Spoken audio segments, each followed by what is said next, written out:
Bonsoir à tous. On termine les débats sur Thonon Alpes Radio avec les deux derniers candidats. Nous recevons Jean-Baptiste Beau de la liste Nouvelle Ère Thonon et Franck Dalibard de la liste J'aime Thonon. Bienvenue à vous deux sur l'antenne. Bonsoir. On commence avec le premier sujet. Le centre-ville est plutôt mort. Les commerçants pas contents. Comment redonner un peu plus de dynamique à ce centre-ville? On commence avec monsieur Dalibard. Quelles sont vos mesures?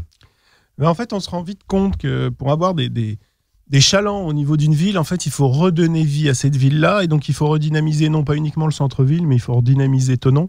Et notre objectif, nous, est clair, c'est redonner sa place à Thonon sur l'arc lémanique. Au niveau de Lausanne, au niveau de Genève, en fait, Thonon doit reprendre sa place.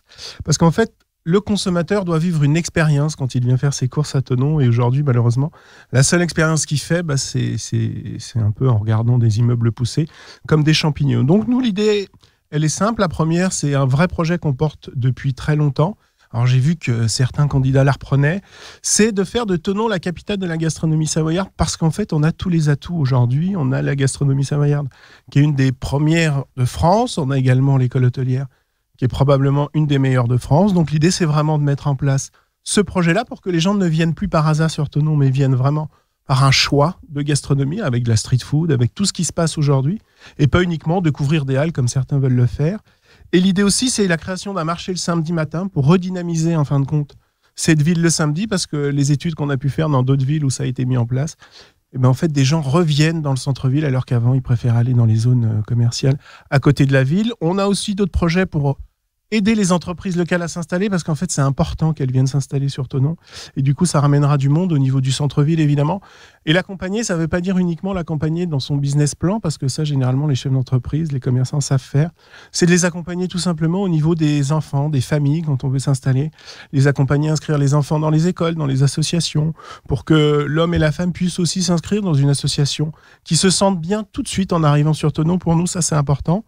On a aussi un projet qu'on veut porter pour aider les commerçants en fait, à concurrencer aujourd'hui la distribution par Internet, sans les citer Amazon, Uber Eats. L'idée, c'est de mettre en place des casiers réfrigérés au niveau donc, de l'arrivée du CEVA et au niveau des bateaux CGN, avec une application qu'on mettra en place pour que chaque, par exemple, frontalier ou Thononnais puisse commander son plateau de fromage le matin et réceptionne le soir en rentrant chez lui un plateau de fromage tout fait, livré par un service.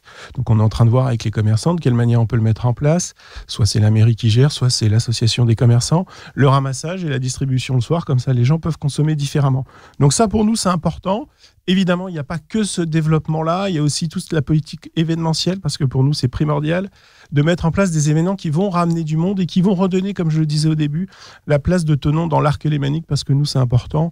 Je vais en citer qu'un, par exemple, le marché de Noël aujourd'hui, quand on va à Thonon et qu'on voit Thonon fait son cirque, malheureusement, il n'y a pas du tout de cohérence avec le territoire. Nous, l'idée, c'est vraiment de travailler sur la cohérence avec un vrai marché de Noël. On a des exemples précis, on a étudié dans d'autres villes où quand on met en place un marché de Noël, il se passe tout de suite quelque chose, c'est-à-dire que les gens viennent. Et si on prend des exemples, allez au marché de Noël de Montreux, quand vous voyez le monde qu'il y a, il y aura la même chose à Thonon, avec des prix qui seront abordables pour les Thononnais, parce que ça, c'est important. Et évidemment, il faut remettre en place un parking cohérent, un stationnement cohérent avec un prix cohérent, parce que ça, pour nous, c'est primordial.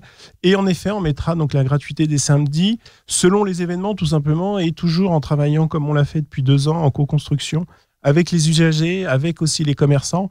Parce que pour nous, aujourd'hui, on voudrait mettre la gratuité pendant les soldes, pendant les fêtes de Noël, mais peut-être qu'ils nous diront non, c'est pas à ce moment-là dont on a besoin. On a plus besoin de gens en octobre, novembre, parce que justement, les gens viennent pas. Voilà, c'est rapide. Je vous donne quelques projets qu'on a. L'idée, c'est évidemment de travailler avec les acteurs locaux, que ce soit les usagers, les commerçants, parce qu'on l'a fait depuis 2 ans et on continue de le faire encore aujourd'hui. Hier soir, on a eu une autre réunion où on a pu montrer de quelle manière on co-construisait les programmes et l'avenir également. Monsieur Beau, même sujet. Oui, alors je crois que le premier défi à relever sur Thonon pour redynamiser le commerce et redynamiser le centre-ville, c'est d'abord de renouer le dialogue avec les acteurs et notamment avec les commerçants. Vous savez que depuis de nombreuses années, ce dialogue a été rompu par une politique attentiste et aussi par un manque de soutien de la ville. Alors pas seulement au soutien des commerces, mais aussi à l'animation. Et donc nous, pour renouer ce dialogue, et ça c'était une demande des commerçants, évidemment, quand on a discuté avec eux, c'est ce qu'ils ont demandé en premier, c'est d'avoir véritablement, nous on appelait ça une alliance pour la dynamisation du centre-ville, c'est-à-dire des réunions qui réuniront les commerçants, la CCIAT, mais aussi l'Office du tourisme, Thonon événements, etc., pour qu'on mette tous les acteurs autour de la table et qu'ensuite il y ait un suivi, parce que c'est ce qui a manqué. Donc ça, c'est la première mesure. Puis ensuite, je crois qu'effectivement, la problématique du développement et du surdéveloppement des zones commerciales, c'est une problématique majeure. Ici, dans la région, on est une des régions où il y a le plus de mètres carrés commerciaux par habitant. Et ça a contribué à affaiblir le commerce de centre-ville. Et moi, plusieurs fois, je suis intervenu à la région sur cette thématique. Au conseil régional, je suis également dans la commission économie de proximité. Et donc, c'est un sujet majeur. Alors, pour faire ça, évidemment, il y a des moyens. Il faut déjà aussi que les élus se saisissent de leur pouvoir quand il s'agit d'aménager le territoire. Et aujourd'hui, il y a des nouveaux outils qui existent, notamment dans la dernière loi Elan qui est sortie, où grâce à des dispositifs, on peut le limiter. Donc ça, c'est aussi un état d'esprit qu'on doit avoir si on veut redynamiser le centre-ville. Et puis ensuite, je crois qu'il y a aussi quelque chose qui a une importance, c'est que la municipalité doit avoir, et ça c'est de la responsabilité politique, puisque moi ce que j'ai dénoncé dans cette campagne, c'est le laisser-aller finalement, sur l'urbanisme, sur le centre-ville, sur le patrimoine. Donc reprendre en main le destin de la ville, c'est aussi avoir une politique intelligente sur la maîtrise des murs commerciaux au centre-ville. Alors ça ne veut pas dire qu'évidemment la ville doit préempter tout ce qui existe, mais sur des endroits stratégiques, par exemple, on pense l'Excelsior désaffecté, etc. Est-ce qu'il y a eu à un moment donné un projet? Est-ce qu'à un moment donné des locaux commerciaux qui étaient vides, est-ce qu'il y a eu une politique où, par exemple, on prend possession des murs et puis on aide à ensuite installer des commerçants, puis on les laisse aller si leur business fonctionne. Évidemment, ensuite, ce sont les entrepreneurs, les commerçants qui en ont la responsabilité. Ensuite, l'animation, ça a été dit. Alors là, je crois qu'aussi, on a un petit déficit de cohérence. Évidemment, M. Dalibard évoquait l'animation à Noël. Donc, je crois qu'il faut revoir ce programme d'animation. Nous, on a travaillé avec les commerçants sur également le dimanche matin, parce qu'on sait que le dimanche matin, il n'y a pas grand-chose à Thonon, mais qu'il y a quand même une possibilité d'avoir un petit peu de monde au centre-ville. Donc, peut-être des food trucks, un peu d'événementiel sur le square Aristide Briand pourrait être quelque chose, là où il y a les terrasses de café, qui serait porteur pour la ville. Puis ensuite, je crois que il y a une problématique centrale au centre-ville, c'est évidemment le stationnement. Alors oui, les parkings, on en a. Alors là-dessus, nous, on a une ligne qui est claire. Il faut des plages de gratuité. On le fera de manière concertée avec les commerçants, les consommateurs, les acteurs. Faut voir si ce qui serait bon de faire, c'est des plages de gratuité de, par exemple, 1 heure à 2 heures. Il y a aussi la question du week-end. Donc ça, il faut que ça soit bien évalué. Mais il faudra aller vers ça. Puis une politique plus lisible aujourd'hui. Parce qu'aujourd'hui, elle est illisible entre ce qu'il y a en surface et ce qu'il y a dans les parkings souterrains, qui par ailleurs sont pas très mauvais, mais il faudrait peut-être mieux que ce soit la ville qui les gère. Puis ensuite, c'est le plan de circulation. Il n'a pas été modifié depuis de très très nombreuses années. Il pose problème.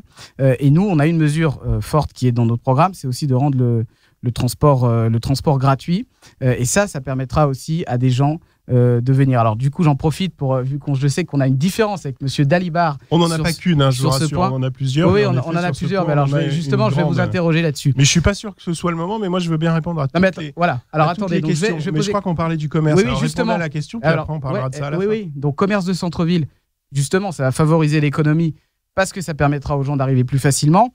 Et moi, je sais. Alors, on peut avoir une différence là-dessus, mais vous avez déclaré que le transport gratuit, ça n'intéressait pas les Thononnais. Alors, je vais dire, quel Thononnais? On sait qu'il y a beaucoup de Thononnais, qu'il y a des inégalités à Thonon. On sait bien que attendez, laissez-moi finir. À gauche, il y a 2 listes qui sont pour les transports en commun gratuits. Est-ce que je peux finir? Ne vous énervez pas. Vraiment, on est en train de parler. Je vous dis juste que vous êtes dans l'idéologie politique et moi, je suis juste dans le concret. On va laisser terminer, Monsieur Beau. Voilà, c'était pour ça, en fait, Monsieur Dalibard, parce qu'encore une fois, évidemment, on peut être opposé à cette mesure. Monsieur Arminjon l'est aussi, d'ailleurs.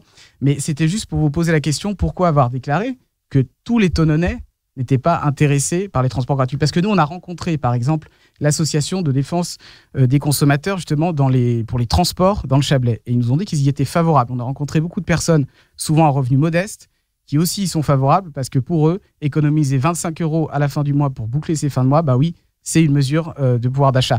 Et en plus, c'est une mesure qui est parfaitement finançable. Donc, c'est pas du tout une mesure... Mais comme la reprise des commerces dont vous parliez tout à l'heure, avec vous, tout est finançable. Donc, vous avez énormément de chance. Nous, on a travaillé avec alors, je vais le dire parce que ça fait 2 ans que nous, on travaille avec la population. On n'est pas arrivé 2 mois avant les élections. Vous parlez de et donc, on a travaillé... Pardon ? Vous parlez de qui quand 2 mois avant la population ? Je parle des gens qui ont mis 2 ans à travailler et ceux qui ont mis 2 mois. Voilà, je parle de ça. Donc, je sais pas, on rappelle aux auditeurs que vous étiez la première liste déclarée sur Tonon. Alors, je vais finir parce que du coup, quand on m'attaque, moi, j'aime bien répondre. C'est pas une attaque, c'est une différence. Moi, je vais vous le dire. En fait, la différence, c'est que nous, on a travaillé 2 ans avec des gens qui nous ont expliqué qu'en fait, aujourd'hui, la problématique du transport sur Tonon, c'est que ça les emmenait pas où ils voulaient aller. Donc, ils l'utilisaient pas. Donc, mettre du transport gratuit, pour eux, ne correspondait pas. Après, vous pouvez jouer sur les mots. Vous pouvez prendre une phrase, en effet, sortie de son contexte, et d'expliquer que j'ai dit ça, que tous les Tononnais. C'est écrit dans le journal. Écoutez, vous en parlez aux journaux, c'est pas moi qui ai écrit dans les journaux. Ah d'accord, donc c'est pas ce que vous pensez. Voilà, moi je pense juste qu'aujourd'hui, quand on rencontre les Tononnais, ils nous disent qu'ils ne veulent pas de transport gratuit, ils veulent juste des transports efficaces. Nous, on considère que c'est ça la solution, c'est des transports efficaces. La gratuité aujourd'hui, il y a beaucoup de choses à financer sur Tonon. Nous, on va pas, si vous voulez, prendre de l'argent partout pour le redonner à prendre des commerces, pour mettre des commerçants dedans, comme je vous ai entendu le dire, pour dire tenez, on va vous installer, puis si ça marche bien, tant mieux, si ça marche pas, c'est ce que les villes qui ont dynamisé leur centre-ville. Bien sûr, elles ont de l'argent. On laisse Monsieur Beau terminer et après on s'en va. Il faudrait qu'ils se concentrent sur le sujet. C'est exactement le sujet, les murs commerciaux. Et ça tombe bien. C'est moi qui viens de leur mettre le sujet. Oui, c'est très bien parce que non, mais je suis désolé, Monsieur Dalibard, c'est exactement le sujet puisqu'on parle d'arriver à pouvoir arriver au transport. Vous vouliez absolument m'attaquer sur le transport. Mais je vous attaque pas sur le transport. Vous l'avez fait, c'est très bien. Donc moi j'ai donné mon avis. Terminez votre partie, qu'on passe à la suivante. Oui, Monsieur Dalibard, détendez-vous, ça va très bien se passer. C'est vous qui êtes énervé. Ça va très bien se passer. Juste pour vous dire que sur le financement, notre programme, il est financé. Ces transports-là, c'est 1% du budget. Vous, j'ai vu que sur l'enterrement de la voie ferrée, vous n'avez pas du tout proposé de solution de financement, alors que ça coûte beaucoup plus cher. Si, en fait, donc, mais allez-y, regardez votre programme ou parlez du mien, parce que je pense que les gens ont plutôt envie de savoir ce que vous allez faire. Mais moi je réponds parce qu'on sait très bien ce que François. Allez, on va terminer sur le sujet des commerces. Voilà, et écoutez, non, c'est pas très bien qui vous soutenez, c'est un peu le problème. Oui, je vais vous le dire.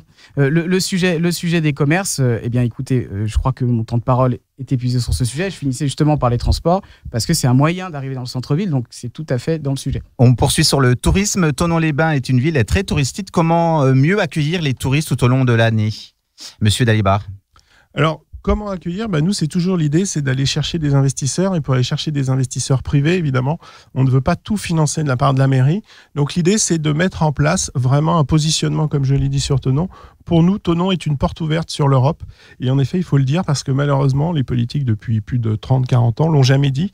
Et aujourd'hui, c'est une chance. On a un voisin qui est exceptionnel, c'est la Suisse. Il faut en profiter, il faut mettre en place des projets. Nous, on va mettre en place une vraie politique événementielle pour justement profiter de ce territoire-là. Alors, j'ai déjà parlé de la capitale de la gastronomie savoyarde, je ne vais pas en parler, mais c'est un des objectifs que l'on a aussi. Parce qu'il faut le savoir, je le répète, la gastronomie savoyarde est probablement la 2e gastronomie de France. Et ça, c'est très important. On veut également regagner le label Ville et Village Fleuri, parce que d'une part, ça permet à des gens, il faut savoir qu'il y a 75% des touristes qui voyagent qui font attention à ce genre de label. En dehors de ça, évidemment, c'est que derrière tout ça, ça défend la biodiversité de manière concrète et pour nous, c'est vraiment très important. On a également un gros projet, donc là, c'est vraiment la promenade suspendue sur 400 mètres, donc qui partirait donc, du jet d'eau et qui arriverait à l'école hôtelière avec justement l'utilisation des terrasses en dessous de la mairie. Donc ça, pour nous, ça va offrir un moment unique, un lieu unique et une vue exceptionnelle en fait au niveau du Léman. Donc ça, pour nous, c'est vraiment très important. Et aussi, c'est d'aller négocier justement une politique avec la CGN et le Léman Express, parce qu'aujourd'hui, on se rend bien compte que les tarifs sont très élevés et surtout que les bateaux ne correspondent pas toujours en fait à la réalité. C'est vrai que le samedi et le dimanche, parfois, c'est très compliqué pour venir de Lausanne. Donc, c'est remettre un dynamisme également au niveau du tourisme pour profiter évidemment des acteurs qui sont déjà en place avec l'Office du tourisme qui travaille très bien. C'est de profiter de ce dynamisme-là qui est pour nous important parce qu'en fait, tous les projets sont liés. On parlait du commerce tout à l'heure et en fait, le tourisme est lié également. Et quand on parle d'un marché de Noël équivalent à certaines villes, l'idée, c'est forcément de parler de tourisme aussi. On poursuit avec Monsieur Beau. Pour le tourisme, quelles sont vos mesures? Alors oui, effectivement, je crois que Monsieur Dalibard a pointé le bon sujet. On a des atouts qui sont exceptionnels. Vous êtes d'accord donc sur ce sujet-là? Mais il y aura des points de désaccord et des points d'accord, et c'est un débat et c'est tout à fait normal. Sur le tourisme, moi je pense qu'il faut avoir une politique d'offre touristique qui soit basée sur la destination Léman, ce qui n'a pas été assez travaillé ces dernières années. Et du coup, c'est dommage parce qu'on n'utilise pas nos atouts. Alors, il y a des outils qui existent, comme les contrats de destination touristique. Grâce à ces contrats, c'est toujours dans la même logique, justement, de concertation et d'implication de l'ensemble des acteurs. On met sur la table, dans les discussions, l'ensemble des acteurs. Donc, que ce soit l'Office du tourisme, la région, le conseil départemental, mais aussi, effectivement, les acteurs privés, qui sont effectivement très importants pour pouvoir développer le tourisme, les transports, l'hôtellerie, etc. Et avec ça, on a la possibilité d'avoir le soutien d'Atout France, qui est l'agence de promotion du tourisme à l'international pour la France. Et ça permet de développer justement une offre touristique où il faut jouer sur nos atouts. Alors, la destination Léman, je pense que c'est effectivement l'atout principal pour faire venir des touristes. Puis après, effectivement aussi, il y a une question, par exemple sur le patrimoine, où le patrimoine à Thonon n'a pas été assez valorisé, où il faut le revaloriser. Alors, il y a par exemple le petit casino. Nous, on souhaiterait faire un musée où on pourrait retracer l'histoire de notre région, l'histoire de la ville notamment. C'est 5000 ans d'histoire de la ville sur pilotis jusqu'à aujourd'hui. Il y a aujourd'hui 11 tonnes d'objets archéologiques qui sont malheureusement pas mis en valeur et pas utilisés. Parce que les touristes, il faut que quand ils viennent, ils ont aussi des choses à faire. Et ce qui est bon pour les touristes, c'est aussi bon pour les Thononnais, parce que le patrimoine, il faut se le réapproprier. Donc ça, c'est quelque chose de très important. Il y a la redynamisation aussi du quartier de Rive. Alors, avec malheureusement cet hôtel Belle Rive qui a été laissé à l'abandon. Donc là, il faut qu'il y ait un nouveau projet. Il faut aussi qu'on utilise mieux cet endroit du port et de Rive. Donc voilà, vraiment avoir cette politique. Comment ? Excusez-moi, parce que là, Pardon, sur quel ? Oui. Comment ? Parce que c'est bien de parler, il faut redynamiser, mais comment on fait alors ? C'est quoi vos projets pour le faire ? D'accord, je vais vous le dire. Alors déjà, sur l'hôtel Belle Rive, alors vous savez que là, on a un hôtel à l'abandon. Donc un hôtel à l'abandon, ça veut dire que quand on est la puissance publique, déjà, on discute avec le propriétaire, le porteur de projet. Ça a duré des années, aujourd'hui, il n'y a pas de solution. Si la discussion ne fonctionne pas... Alors vous avez discuté avec lui ? Non, parce que vous dites... Mais aujourd'hui... C'est une question, je pose une question. Parce qu'en effet, il y a une équipe qui est sortante, et heureusement d'ailleurs, et eux n'ont pas discuté, ils n'ont jamais su discuter, en fait. Voilà, donc je pense que les négociations, les possibilités de discussion sont possibles. Voilà, chercher des investisseurs privés, c'est ce qu'on fait. Ce qu'on a fait, en fait, c'est possible. Les gens sont intéressés par cet hôtel. Mais je suis tout à fait d'accord avec vous. Tout à fait d'accord avec vous. Et c'est pour ça que ça, c'est le premier rôle. Une fois qu'il y a la discussion, après, justement, il faut chercher des porteurs de projets. Ça, c'est pareil sur l'étoile, ça n'a pas été fait. Et si on ne trouve pas, et si malheureusement la discussion n'aboutit pas, ensuite, on peut utiliser les outils qui sont à disposition de la puissance publique pour reprendre les lieux et puis ensuite refaire un projet. Partenariat public-privé, ça peut très bien marcher aussi. Ensuite arrive, on parlait de patrimoine tout à l'heure, vous savez qu'il y a l'ancien bâtiment des douanes qui n'est pas du tout utilisé à sa juste valeur, ça pourrait aussi être un endroit. Et puis ensuite, M. Dalibard parlait de gastronomie. Je crois aussi que c'est un des atouts de la région et qu'il faut le mettre en valeur avec évidemment la destination Léman. On termine avec le dernier sujet. Quelles sont vos mesures concernant l'éducation, M. Dalibard ? Alors nous, on a raisonné différemment sur l'éducation, c'est-à-dire qu'on considère qu'il y a 2 niveaux d'éducation. Il y a les écoles primaires gérées par la ville et puis il y a aussi de plus en plus d'étudiants. Alors moi-même, je suis chef d'entreprise et enseignant en BTS au niveau de Thonon, donc j'ai une grande connaissance en fait de l'éducation supérieure sur Thonon. On se rend compte que la mairie a fait le choix aujourd'hui sur Thonon de nous créer des très grandes écoles avec de gros problèmes de mobilité justement devant les écoles. On se rend compte que dès qu'on pose des enfants, moi-même j'ai mes enfants à Jules Ferry, en fait il y a un vrai problème, c'est-à-dire qu'on ne peut pas déposer un enfant de 6 ans à 400 mètres de l'école, donc du coup les parents se garent devant et ça crée un bouchon et c'est dangereux d'ailleurs parce que les pistes cyclables sont bloquées par des voitures, les gens en mobilité réduite ne peuvent plus passer. Donc ça c'est vraiment problématique, mais ça c'est le choix de la mairie qui a été fait.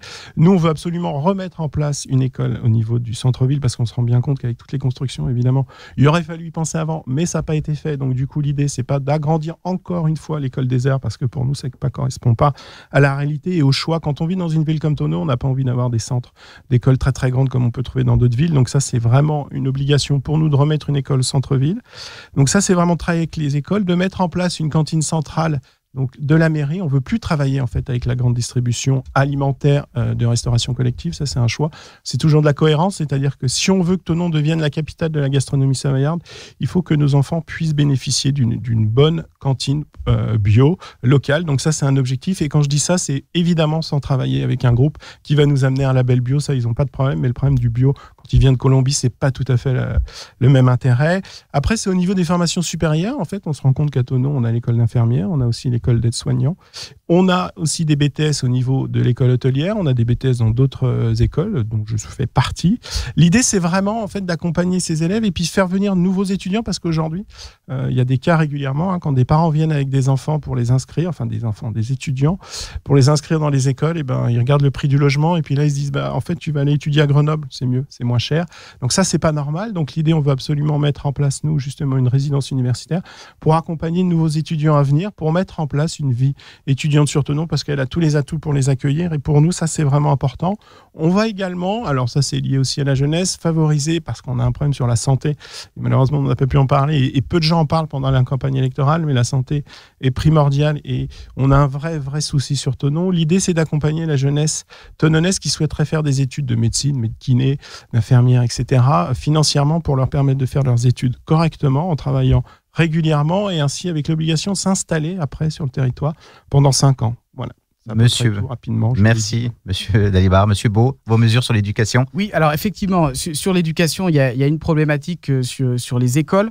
On sait qu'on a agrandi les écoles et que, par exemple, l'école du Châtelard, aujourd'hui, c'est plus une école qu'à la taille d'un collège. Donc nous, on est favorable à garder à garder des écoles, dis donc, à garder des écoles à taille humaine, parce que c'est pour le bien-être, évidemment, de nos enfants, des enseignants, etc. Alors nous, on a proposé un plan pour les écoles qui s'appelle le plan École Verte. Et en fait, le but, c'est de travailler à la débétonisation des cours de récréation. Autre exemple, voilà, école du Châtelard, il n'y a aucune verdure dans la cour de récréation. Et en fait, ça, c'est une mesure très importante. 3e point, d'accord.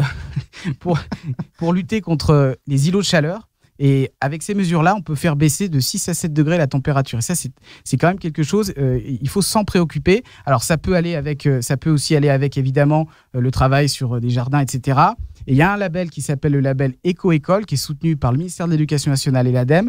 Il y a un programme avec, il y a 8 thématiques et on pourrait effectivement essayer de travailler à ce programme-là, à ce label-là, avec évidemment les enseignants, la mairie, les parents d'élèves, etc. Donc voilà. Alors juste oui. Pardon, je me permets. Ville et Village Fleuri, en fait, défend également ces mesures. Hein. Donc les labels, il y en a plusieurs. Très bien. Oui. Non, mais oui, on a fait le choix de Ville et Village Fleuri parce qu'en fait, ça regroupe l'ensemble de la ville et pas uniquement les écoles. D'accord. Alors nous, on a fait le choix là spécifiquement sur les écoles. Et ça, c'est quand même quelque chose de majeur. Alors ensuite, évidemment, ça va avec la défense des écoles de proximité. Et évidemment, éviter de proposer ou de soutenir la fermeture de certaines écoles comme celle de la Source, mais plutôt les soutenir. Et puis ensuite, donc, il faudra probablement dans les années qui viennent une nouvelle école. Et puis là, il faudra réfléchir à comment est-ce qu'elle peut être éco-construite avec des matériaux qui respectent l'environnement. Et je crois que voilà, ça sera aussi ça le signe d'une ville moderne. Et alors, 4e point d'accord sur la cantine. Attention, parce qu'après, on va commencer à dire qu'on a déjà fait un accord second. Voilà, c'est pas notre genre. C'est pas du tout bien. Il n'y a aucun risque, Monsieur Dalibard, vous inquiétez pas. Mais je crois que là-dessus, Monsieur Arminjon est d'accord aussi. Donc, vous voyez que les risques sont quand même limités. Et puis ensuite, alors nous, sur la jeunesse, je crois que là, il y a tout un enjeu. Alors, nous, on a proposé un passeport sport et culture qui serait vraiment quelque chose qui permettrait d'accéder à la fois à des activités, des pratiques sportives et qui soit aussi accompagné avec des animateurs pour vraiment que les jeunes, alors ça va de 6 à 18 ans, aient cette approche-là. Et c'est bien de lier aussi sport et culture pour que ce soit accessible à tous. L'insertion par le sport aussi, on sait que c'est quelque chose qui fonctionne. Alors ça va de pair, mais je ne vais pas trop développer parce qu'on a pu le développer à d'autres endroits sur la rénovation des infrastructures sportives, le fait qu'il faut que la politique sportive soit beaucoup plus concertée. Et puis ensuite, nous, on souhaite aussi travailler, et je terminerai par là, sur la construction, enfin la création d'un tiers-lieu. Alors un tiers-lieu, c'est un lieu partagé, où on a à la fois, par exemple, des activités associatives, on peut avoir des points de médiation numérique, du e-sport, du coworking, et il faut travailler sur le télétravail. Et ça serait aussi un lieu de créativité qui serait aussi adressé aux jeunes. Et ça, c'est un lieu, évidemment, il y a un rapport qui est fait par M. Lévy-Wetz qui montre que ces endroits, ces lieux, ils fonctionnent s'ils sont construits avec les habitants et portés par les habitants. Donc, c'est ce qu'il faut faire. Et voilà. Et moi, j'ai participé dans le cadre de mes fonctions professionnelles, justement, à la constitution d'un programme de 25 tiers-lieux. Donc, je crois que c'est avec ces mesures qui sont aussi innovantes qu'on arrivera à développer cette ville. Et on termine donc ce débat spécial élection municipale sur Thonon avec 1 minute 30 pour convaincre. C'est M. Dalibard qui va enchaîner et c'est M. Jean-Baptiste Beau qui terminera ce débat. Eh ben, je suis ravi d'échanger avec Jean-Baptiste Beau parce qu'il y a une anecdote au mois de janvier. En fait, un journaliste de la presse locale m'appelait pour me dire, il paraît-il que vous arrêtez, en fait, vous n'allez pas au bout, vous n'arrivez pas à monter votre liste. Alors je lui dis, bah non, si, c'est une rumeur, on m'a fait remonter l'information. Et j'ai demandé qui c'était, et en fait, c'était Jean-Baptiste Beau. Donc je suis ravi de pouvoir dire aujourd'hui que notre liste est faite. Oui, vous pouvez dire pardon, mais je vous appelle. Une rumeur. On appellera après. Attendez. Une rumeur comme quoi j'aurais. Un journaliste m'a appelé pour me dire qu'en fait, vous lui avez donné l'information. En janvier. Ouais. Comme quoi. Alors, non, quel mais est le journaliste, évidemment. Mais non, mais on va pas le dire en direct parce qu'il a le droit aussi d'avoir ses c'est totalement faux. Bah, écoutez, je m'occupe si pas vous de voulez. la constitution des listes des autres. Si, vous avez bien aimé, mais c'est pas grave. Mais, la preuve non, mais était... attendez, Je peux terminer? Non, vous pouvez pas terminer. Vous m'accusez, vous portez des accusations. Peut-être Monsieur Beau peut répondre. C'est un peu scandaleux. Vous portez des accusations. Vous poursuivrez après Monsieur Dalibard, Monsieur Beau. Que j'aurais dit à votre rencontre quelque chose. Scandaleux. Mais c'est absolument scandaleux. Vous pensez que je m'occupe de la constitution de vos listes et je m'amuse à aller voir les journalistes pour vous dire que vous la finirez pas alors que je n'ai aucune information là-dessus. Je suis désolé. En tout cas, vous êtes en train de mentir. Non, je ne mens pas. Moi, je vous l'assure. Je vous le prouverai. D'accord. Alors prouvez-le. Sans problème. Mais vous énervez pas, je vous le prouverai. Non, mais je suis très énervé, Monsieur Dalibard, parce qu'on ne porte pas des accusations. Donc moi, je vais terminer. Quand elles sont pas justifiées, c'est très grave ce que vous êtes en train de faire. C'est très grave. On va laisser terminer Monsieur Dalibard et Monsieur Beau qui finira le débat. J'ai aucun problème là-dessus. J'ai toutes les preuves, donc je suis très serein. Les preuves, d'accord. Donc vous avez les preuves écrites. J'ai toutes les preuves. Vous inquiétez pas, je me défendrai quand il faudra. Je pense qu'il y a des gens de votre équipe qui ne se sont pas gênés pour faire des papiers sur moi qui étaient plutôt de la diffamation. Donc il n'y a aucun problème. De mon équipe. Donc allons-y. Donc je vais terminer. Vive Thonon, vive J'aime Thonon. Ça fait 2 ans qu'on travaille avec la co-construction avec les citoyens. Donc je suis ravi d'être là. Encore merci pour nous avoir invités à l'ensemble de ces débats. C'était très riche, très intéressant. Et merci à tous de nous suivre régulièrement. Et puis votez bien le 15 mars. Monsieur Beau, vous pouvez répondre et poursuivre 7 minutes 30. Je suis très surpris de cette conclusion de Monsieur Dalibard parce que je n'ai jamais alimenté quelques rumeurs que ce soit à son égard. Je trouve par ailleurs que la démarche qui a eu la sienne, il a parfaitement le droit d'être candidat. Il a eu une démarche de monter cette liste. Et comme tout candidat, cette démarche est parfaitement respectable. Et donc, je ne comprends pas pourquoi est-ce qu'on rapporterait quelque chose, j'aurais dit à un journaliste.